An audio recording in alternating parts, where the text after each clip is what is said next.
Alam semesta, tahukah Anda berapa luas alam semesta ini? Hingga saat ini, tidak ada seorang ilmuwan pun yang mampu mencapai pengetahuan tentang luas alam semesta yang sebenarnya. Namun semua mengakui dan tidak membantah bahwa alam semesta merupakan ruang yang sangat luas. Tentang hal ini Allah Subhanahu wa Ta'ala berfirman, "Dan langit itu kami bangun dengan kekuasaan kami, dan sesungguhnya kami benar-benar meluaskannya." Quran Surat Az-Zariyat 47. Bumi yang kita tempati ini, hanya satu titik kecil dari triliunan benda yang mengapung di ruang angkasa. Alam semesta saat ini diperkirakan terdiri dari sekitar 200 triliun galaksi. Sedangkan setiap galaksi rata-rata meliputi 200 juta bintang yang berdiameter 1,500 hingga 300 ribu tahun cahaya. Luas galaksi Bima Sakti tempat bumi tergabung sekitar 100 tahun cahaya. Sedangkan 1 tahun cahaya sama dengan 9,46 triliun km. Dengan demikian luas galaksi Bima Sakti sekitar 946 ribu triliun km. Tidak kebayangkan? Ayat pertama turun dalam Al-Quran Quran Surat Al-Alaq 1:5 berisi perintah membaca. Menariknya, perintah membaca pada ayat tersebut tanpa sertai objek tertentu.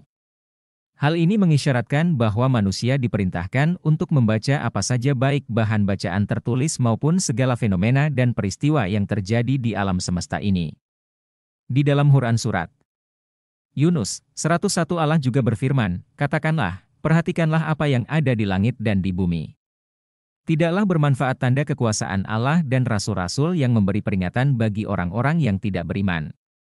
Alam semesta adalah ruang belajar yang sangat luas dan tak terbatas yang diciptakan oleh Allah Subhanahu wa Ta'ala. Allah Subhanahu wa Ta'ala menciptakan segala yang ada di bumi ini untuk kepentingan dan kemaslahatan manusia. Kemaslahatan yang dimaksud tidak hanya berkait dengan pemenuhan kebutuhan fisik dan materi manusia, tetapi juga berkait dengan berbagai pelajaran penting yang dapat dipetik oleh manusia dari segala yang ada di bumi maupun di langit.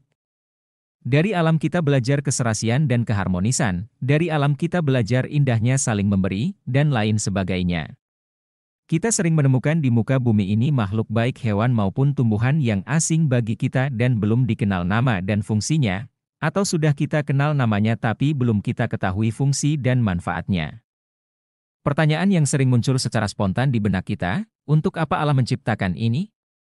Akan tetapi secara spontan pula pikiran kita akan menjawab bahwa tidak ada ciptaan Allah yang sia-sia. Alam sejatinya telah diciptakan oleh Sang Khalik untuk menghadirkan inspirasi kehidupan yang tak pernah kering bagi manusia. Perintah Al-Quran agar kita berjalan di muka bumi bukan untuk sekedar menikmati pemandangan indah dan suasana baru, tapi juga untuk menggali berbagai pelajaran dan inspirasi dari kehidupan lain.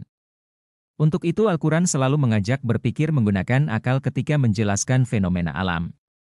Memikirkan ciptaan Allah yang Maha Agung tidak boleh hanya berhenti kehebatan dan kebesaran realitas empiris yang dapat ditangkap oleh indera manusia. Tetapi harus sampai pada kondisi yang dapat mengantarkan manusia pada keimanan pada Zat yang menciptakan semua kehebatan dan kebesaran ini. Itulah tingkatan manusia yang telah sampai pada kecendekiaan yang sebenarnya yang oleh Al-Quran disebut sebagai ulul albab yang mampu memadukan antara kecerdasan hati dan pikiran dan memadukan antara pikir dan zikir.